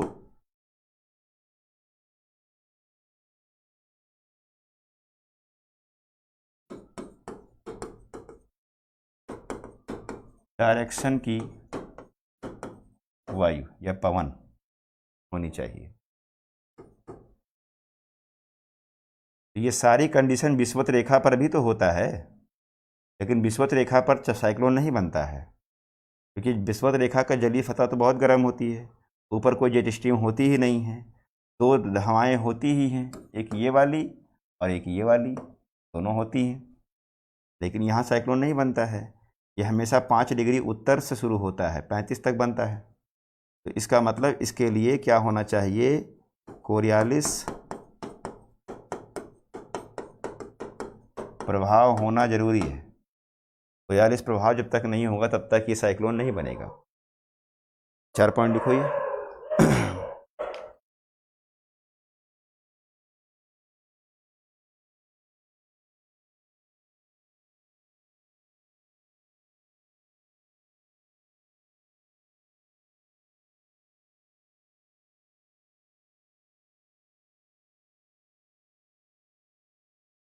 में लिख लो, व्यापारिक पवन की गति, व्यापारिक पवन की गति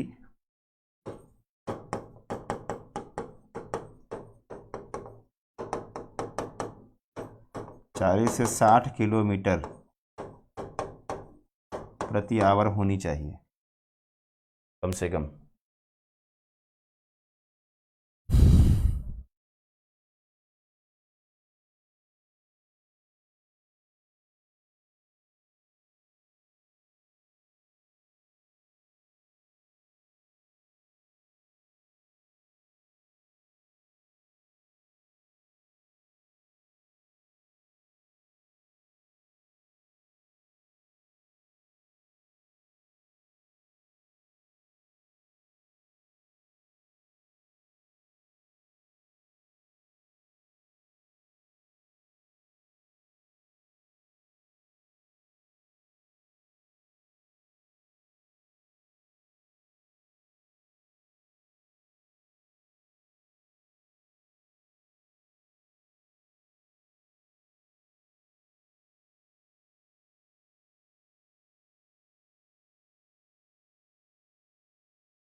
लिखो इसमें,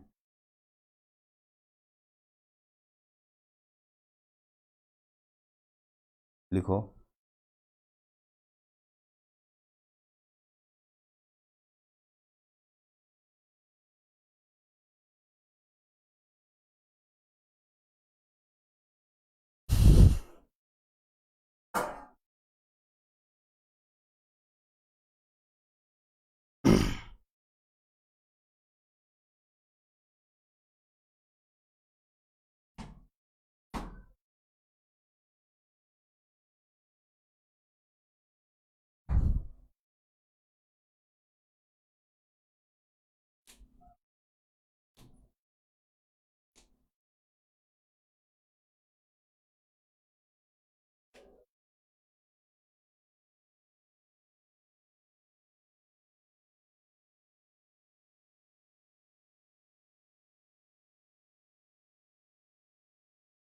जहाँ शिफ्ट होना है वहाँ हो। क्लास फेसबुक पे ही चल रही है, जहाँ जिसको शिफ्ट होना है हो, हमको भी शिफ्ट होना आता है।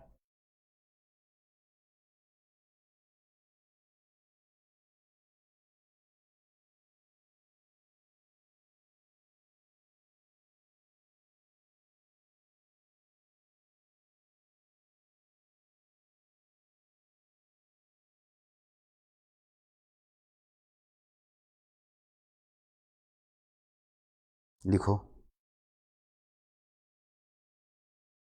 ट्रॉपिकल साइक्लोन लिखो।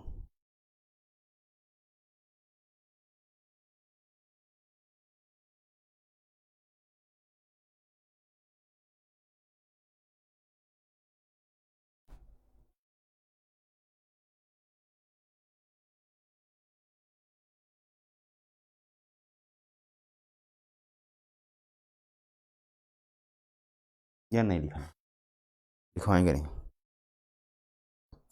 लिखवाएंगे नहीं। ट्रॉपिकल साइक्लोन ख़त्म करना है, ख़त्म करते। देखो यहाँ से,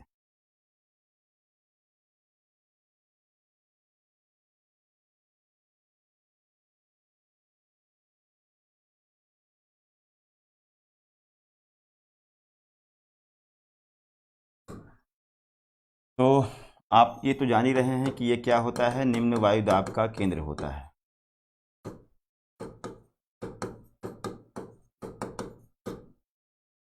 और इस निम्न वायु दाब के केंद्र को अलग अलग क्षेत्र में अलग अलग नामों से जाना जाता है।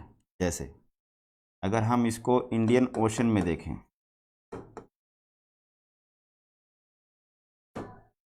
इंडियन ओशन में इसे साइक्लोन कहते हैं।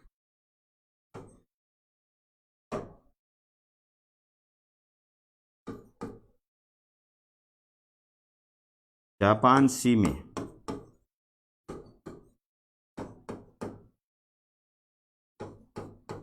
टाइफू कहते हैं। चाइना सी में इस लो प्रेशर को टाइफून कहते हैं। टाइफून कहते हैं। ऑस्ट्रेलिया में विली विलेज कहते हैं।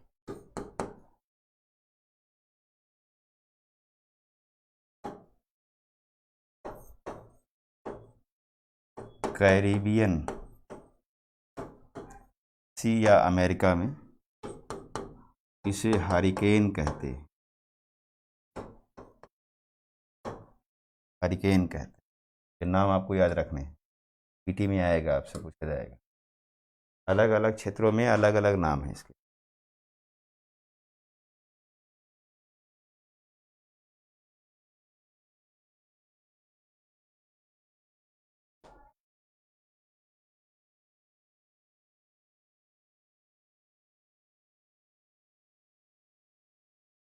देखो ध्यान से,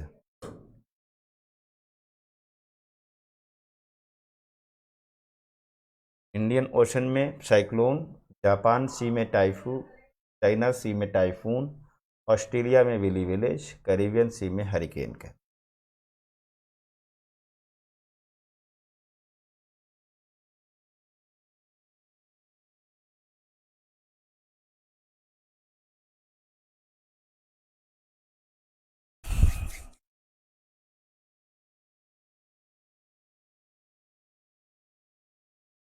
मान लो कि ये लो प्रेशर का सेंटर है और गर्म जलीय सतह होनी चाहिए। व्यापारिक पवन के मार्ग में बनती है, ये सब आप जानते हैं। तो ये अगर हम कहें कि ये साइक्लोन, ये पूरा समदाब रेखाएं हैं जहाँ लो प्रेशर सेंटर में है, तो चारों ओर से हवाएं क्या होंगी, इसमें आएंगी। हर तरफ से हवा इधर की ओर आएगी। ठीक है, ये पवन आ रही है और आ करके पवन कहाँ उठेगी, ऊपर की ओर जाएगी।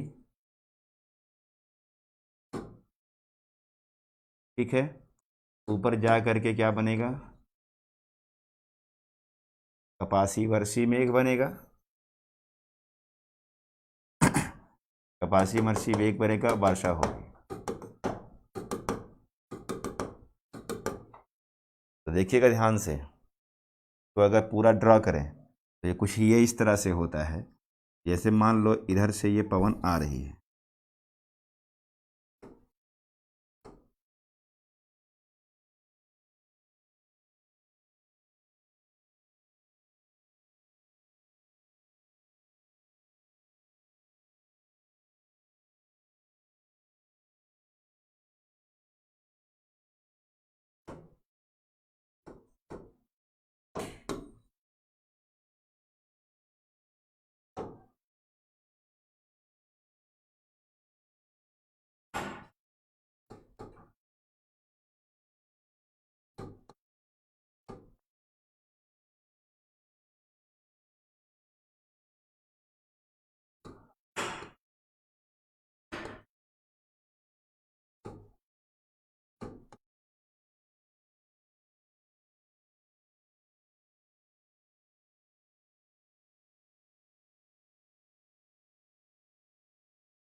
तो ये अंदर की ओर पवन आ रही है, देखो ध्यान से, है ना।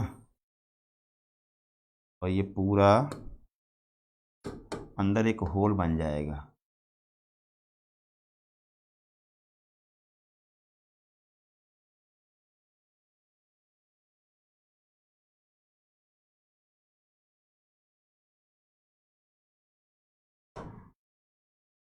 ठीक, यही लो प्रेशर का सेंटर है, ये पूरा हवा ऊपर आ जाएगी। अब ये क्या है, यहाँ पर हाई प्रेशर है, पर हाई प्रेशर है। ये तो हवा बाहर की ओर निकल रही है, देखो ये बाहर की ओर निकल रही है इसमें।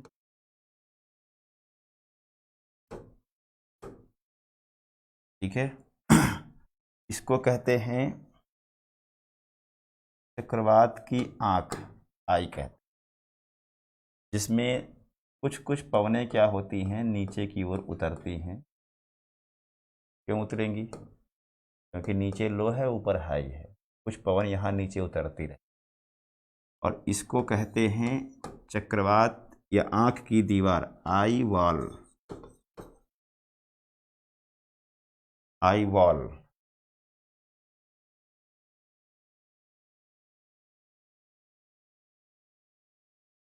ये वलयाकार क्षेत्र है, एनुलर जोन।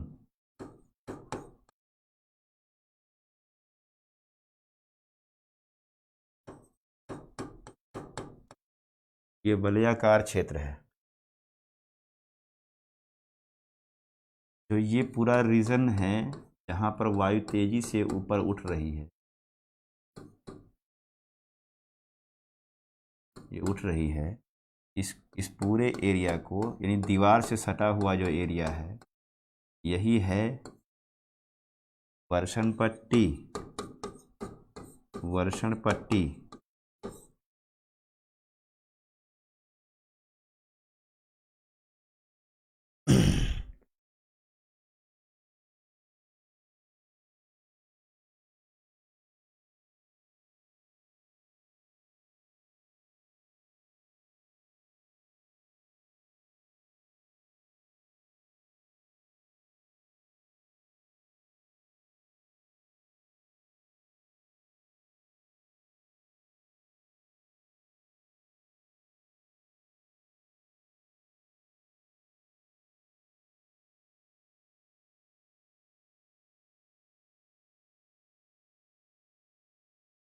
अब इसमें क्या होगा, कल्पना करो।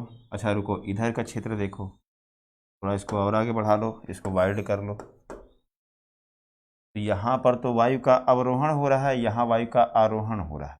जहाँ पर आरोहण हो रहा है वो वर्षण पट्टी है, वर्षा खूब तेजी से हो। लेकिन अब इस क्षेत्र में क्या होगा, तापमान तो अधिक ही होगा, क्योंकि गर्म जलीय सतह आपने लिया है। तो यहाँ पर बाहर की ओर, ये चक्रवात है पूरा, और चक्रवात के बाहर की ओर ऐसे वायु उठती रहेगी, और थोड़ा बहुत ये संवहनीय वर्षा करती रहेगी। इधर भी ये थोड़ा सा वायु ऊपर की ओर उठेगी, और ऐसे ये संवहनीय वर्षा इधर कर सकती है। अदरवाइज जहाँ ये अवरोहण हो रहा है, सब्सिडेंस हो रहा है, वहाँ वर्षा नहीं होगी। देखो ध्यान से इसको समझो क्या हो रहा है। ये वायु अंदर की ओर, मान लो ये लो प्रेशर का सेंटर बना हुआ है, ठीक। अब ये लो प्रेशर का सेंटर इधर देखो, ऐसे ये लो प्रेशर का सेंटर बना हुआ है। जो बीच का एरिया होता है वही आँख होता है। तो उसी आँख के सहारे ऐसे वायु ऊपर की ओर उठती है, और ऊपर उठ करके जाती है, और ये बाहर की ओर निकलती है, ऐसे बाहर की ओर निकलती है। लेकिन ऊपर जाके वायु ठंडी होती है, तेज़ी से क्लाउड बना के वर्षा करती है बहुत तेज़ से। तो जो ये आँख वाला एरिया है ना, ये आँख वाला जो एरिया है, इसमें क्या होता है, शांत क्षेत्र होता है, चक्षु कहते हैं। ये शांत क्षेत्र होता है। इसमें क्या होता है कि नीचे लो होता है, ऊपर हाई होता है। तो हाई होने के कारण वायु थोड़ा थोड़ा नीचे उतरती है, इसलिए इसमें वर्षा नहीं होती है, एकदम आसमान साफ रहेगा। लेकिन जैसे ही आँख के दीवार के सहारे आप देखेंगे वायु बहुत तेज़ी से ऊपर उठेगी, सब तेज़ी से उठ रही है, तो यहाँ भारी वर्षा होगी। ठीक है, आईवाल के पास वर्षण पट्टी मिलती है। फिर ये आउटर जोन है, ये क्या है, आउटर जोन, और ये एनुलर जोन है। आउटर जोन पे वायु बाहर निकलती है, वलयाकार क्षेत्र बनाती है, तो इधर अवरोहण होता है, वर्षा नहीं होगी। और साइक्लोन के बाहर का जो एरिया होता है, वहाँ गर्म जलीय सतह होने के कारण क्या होता है कि संवहनीय वर्षा हो सकती है।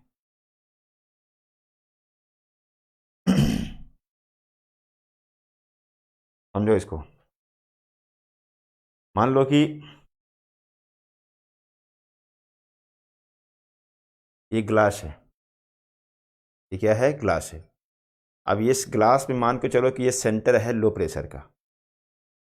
तो अब चारों ओर से पवन क्या होगी, इसके इधर की सेंटर की ओर आएगी, सतह पर समझो इसको, तभी समझ पे आएगी। आप ऐसे ऊपर नीचे नहीं समझ पाओगे इसको। आप ये मान के चलो कि हम सेंटर पे हैं, ये ग्लास सेंटर में है, तो चारों ओर से पवन इस सेंटर की ओर आएगी, ऐसे साइक्लोन बनाती हुई वायु कर्तन करती हुई अंदर की ओर आएगी। यहाँ आएगी, इकट्ठा थोड़ी ग्लास में हो जाएगी, यहाँ आ करके टकरा करके वायु कहाँ उठेगी, ऊपर उठेगी। तो जब ऊपर उठेगी तो ये भी गोला घूमते हुए उठेगी, ऐसे से ऊपर क्यों उठेगी, बात समझ रहे हैं।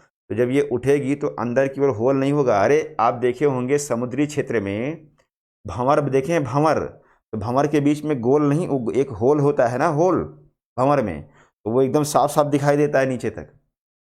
तो ऐसे ही पवन चारों ओर से आएगी तो वो जो होल बनाएगा बीच में, ऐसे उठेगी पवन, ऐसे चक्राकार बनाते ऊपर उठेगी, और ऊपर उठ करके ये फैल जाएगी, ऊपर फैलेगी, बाहर निकलेगी ठंडी होकर के, और बाहर निकल करके फिर ये क्या होगी, फिर नीचे उतरेगी, फिर नीचे उतर के फिर अंदर आएगी, फिर ऐसे जाएगी।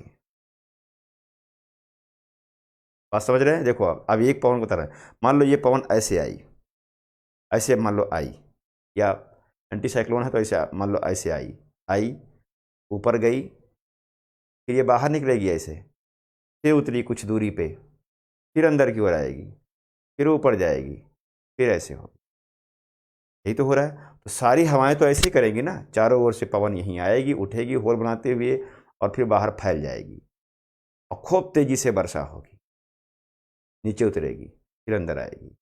तो अब देखो यहाँ से वायु उठ रही है, बाहर जा रही है, नीचे उतर रही है, जहाँ उतरेगी वहाँ वर्षा नहीं होगी, यानी जो साइक्लोन का बाहरी क्षेत्र है, जहाँ वायु का अवरोहण हो रहा है वहाँ वर्षा नहीं होगी, लेकिन जहाँ आरोहण हो रहा है वहाँ वर्षा होगी।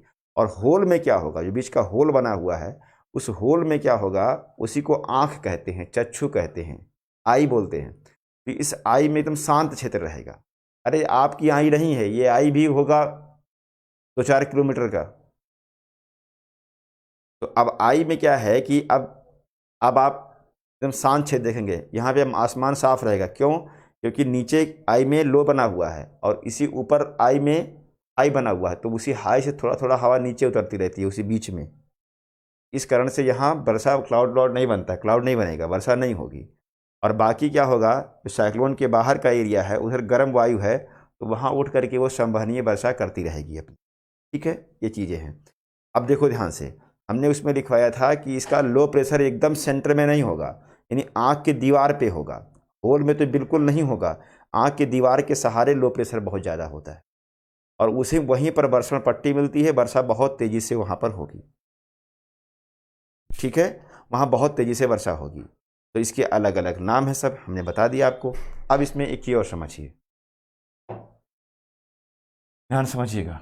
मान लो कि ये हमने कहा कि व्यापारिक पवन के मार्ग में ही बनेगा, तो अगर हम इंडिया को ही ले लें, इंडिया को ही ले लें, ठीक, और यहाँ पर ये मान लो आपकी क्या है, ITCZ है, ITCZ inter tropical conversion zone है। तो अब ये व्यापारिक पवन तो इधर आ रही है, और ये व्यापारिक पवन एक नीचे से भी तो आएगी इधर की ओर, व्यापारिक पवन दक्षिण वाली एंटी क्लॉकवाइज वाली, ये दोनों आएंगी, दोनों ही गर्म पवन है, क्योंकि ITCZ यहाँ है, और ये बंगाल की खाड़ी है, ये वेस्ट बंगाल है, ये बंगाल की खाड़ी है, जलीय सतह है। अब क्या होगा कि इस बंगाल की जलीय सतह बहुत गर्म हो जाएगी, जब गर्म हो जाएगी तो इवापोरेशन शुरू हो जाएगा, और इवापोरेशन शुरू होगा, एयर भी गर्म होगी। तो अब क्या होगा, धीरे धीरे यहाँ से पवन झंझा झंझा झंझा बनना शुरू हो जाएगा, पॉकेट्स बनना शुरू होंगे छोटे छोटे, तो छोटे छोटे यहाँ पर झंझा बनेंगे, ये पवन इससे टकराएगी तो यहाँ पर ये ऐसे चक्राकार घूमना शुरू कर देगा। ठीक है, और ऐसे ही पवन चारों ओर से इसमें आती रहेंगी, यहाँ चक्रवात निर्माण हो जाएगा। अब ये चक्रवात व्यापारिक पवन के द्वारा ड्राइव होता है, तो व्यापारिक पवन जो चलती है वो वो विषुवत रेखा की ओर चलती है, तो दिशा तो इसकी ऐसे होनी चाहिए, ऐसे यहाँ पे आनी चाहिए, लेकिन ऐसा होता नहीं है, क्योंकि कोरियालिस इफेक्ट क्या करता है, ऐसे इसको इधर की ओर मोड़ देता है। अब क्या होगा, ये जलीय सतह पर बना हुआ है, ध्यान रखिएगा, अब ये अंदर की ओर बढ़ना शुरू करेगा। क्यों? क्योंकि व्यापारिक पवन इसको लेकर के चल रहा है और पूरब से पश्चिम की ओर बढ़ेगा, ये पूरब से पश्चिम की ओर बढ़ेगा। और इसको ऊर्जा कहाँ से मिल रही है? इसको ऊर्जा मिल रही है जो जल राशि ले रही है वायु, ऊपर जाके जो संघनित हो रही है, कंडेंसेशन होती है, गुप्त ऊष्मा निकलती है, और गुप्त ऊष्मा निकलती है तो वहीं से वो एनर्जी ले लेती है। यानी कि जब तक जल में नमी रहे, जब तक वायु में नमी रहेगी, जब तक वायु में नमी पर्याप्त रहेगी तभी तक ये चलता रहेगा। जैसे ही वायु सूखी, जैसे ही ड्राई एयर हुई, वैसे ही ये चक्रवात खत्म हो जाएगा। तो अब होगा क्या? ये अंदर की ओर चला, क्योंकि अंदर क्या बना हुआ है? लो प्रेशर बना हुआ है। भारत में गर्मी का महीना है, लो प्रेशर बना हुआ है, तो इसी डायरेक्शन पर ये चलेगा, लो प्रेशर की ओर बढ़ेगा। और इस क्षेत्र में जैसे ही पहुंचेगा, तटीय क्षेत्र में भयंकर बारिश करना शुरू करे। बारिश तो कर ही रहा है यहाँ पर भी, लेकिन तटीय क्षेत्र में खूब बारिश करेगा। लेकिन तटीय क्षेत्र में बारिश करने के बाद धीरे धीरे ये क्या हो जाएगा? समाप्त हो जाएगा। क्यों समाप्त हो जाएगा? क्योंकि एक चीज ध्यान दीजिएगा, इसको ऊर्जा तभी मिलती है जब वायु में नमी हो, और तट पर जब आ गई, स्थल पर आ गई, चक्रवात आ गया, तो वह हवाएं सूख जाएंगी। हवा में नमी नहीं मिलेगी तो गुप्त ऊष्मा बाहर नहीं निकलेगी, और गुप्त ऊष्मा बाहर नहीं निकलेगी तो उसको ऊर्जा की प्राप्ति नहीं होगी, तो साइक्लोन मर जाएगा। तो इसी तटीय क्षेत्र में वर्षा कर करके समाप्त होता है। कभी आपने नहीं सुना होगा कि अंदर यूपी बिहार में पहुंच गया, नहीं आता है, समाप्त हो जाता है। बहुत कोई साइक्लोन बनता है तब हो जाता है। कभी कभी आपके दिमाग में ये भी प्रश्न आएगा, सर आपने कहा पूर्वी भाग में बनता है महाद्वीप के, इधर क्यों? इधर भी तो बनता है। अभी देखो आ गया था, महाराष्ट्र गुजरात में सब आ गया था कि नहीं आ गया था? राजस्थान में चक्रवात बन गया। ऐसा नहीं है, अरे बनता यहीं पर है। अफ्रीका मान लो, ये है अफ्रीका ही तो है, ये अफ्रीका मान लो, अफ्रीका है तो बनता तो अफ्रीका के पूरब में है ना। यहाँ अगर बना तो अफ्रीका के पूरब में बना, क्योंकि यहाँ पर लो प्रेशर अगर है मान लो, तो चक्रवात अगर यहाँ बना हुआ है, ये चक्रवात बना हुआ है, तो जा इधर ही की ओर रहा है। लेकिन उसी समय थार का मरुस्थल बहुत गर्म हो जाता है, तो यहाँ लो प्रेशर होता है, तो ये साइक्लोन फंस जाता है इसी में। मान लो ये अफ्रीका है, तो ये अफ्रीका अगर यहाँ है, तो ये साइक्लोन चल रहा है और ये कंफ्यूज हो जाता है। कन्फ्यूजन की स्थिति में कुछ हिस्सा इधर जाता है, कुछ हिस्सा इधर चल देता है थार की तरफ, तो ये वाला चक्रवात इधर से जाता है। बनता इधर ही है, महाद्वीप के पूरब में ही, तो कभी कभी इधर आता है, इधर से हमेशा आता है लगभग। तो ये इधर पूर्वी क्षेत्र में आकर के वर्षा करेगा, और उसके बाद जैसे ही हवाओं में नमी खत्म होगी, चक्रवात क्या हो जाएगा? मर जाएगा। ठीक है, तो इस तरह की चीज़ें हैं, किताब से पढ़ करके आप नोट्स बनाइएगा इसका। ये चक्रवात हो गया आपका।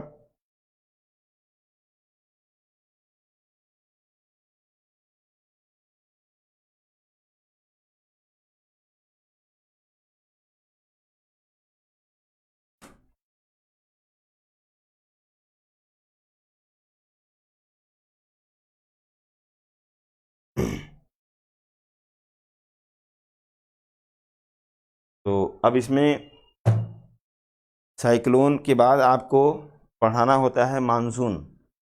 तो कल हम मानसून संभवतः पढ़ाएंगे आपको, सब कुछ ठीक रहेगा तो बस मानसून पढ़ा दे तो आपका क्लाइमेटोलॉजी पूरा हो जाएगा।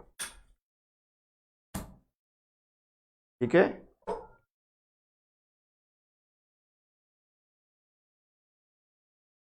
क्लाइमेटोलॉजी कल पूरा कर लेंगे, उसके बाद फिर विचार करेंगे कि आप लोगों को पढ़ाना है या नहीं पढ़ाना है। क्योंकि हमको लगता है कि बहुत इंसल्ट मेरी हो रही है यहाँ पर।